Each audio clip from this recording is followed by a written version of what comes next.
ஒரு நாள் பார்வதி தேவி சிவபெருமானிடம் கேட்டாள்.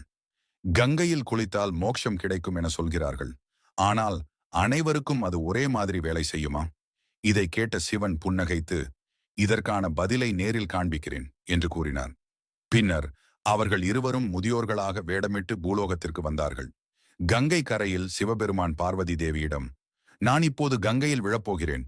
எனக்கு உதவ இதுவரை ஒருபோதும் பாவம் செய்யாத ஒருவரை அழைத்து வா என்று கூறினார். இதைக் கேட்ட மக்கள் அனைவரும் பதறி நிற்க, யாரும் அவரை காப்பாற்ற தயங்கினர். ஆனால் கூட்டத்தை கடந்து ஓடி வந்த ஒரு இளைஞன் பயமில்லாமல் குதித்து சிவனை காப்பாற்றினான். பார்வதி தேவி ஆச்சரியத்துடன் கேட்டாள், தம்பி, நீ இதுவரை ஒருபோதும் பாவம் செய்யவில்லையா? அதற்கு அந்த இளைஞன் புன்னகைத்து பதிலளித்தான், நான் பாவம் செய்திருக்கிறேனா என்பதை எனக்கு தெரியாது. ஆனால் கங்கை நீரில் இறங்கியவுடன் அனைத்து பாவங்களும் அழிந்துவிடும் என கேள்விப்பட்டிருக்கிறேன். எனவே நான் குதிக்கும்போது என் பாவங்களெல்லாம் நீங்கி இருக்கும். அதனால் அவரை காப்பாற்ற முடியும் என உறுதியாக நம்பி இறங்கினேன். அந்த நேரத்தில் பார்வதி தேவி உணர்ந்தார், நம்பிக்கையே மோட்சத்திற்கான முதல் படியாகும்.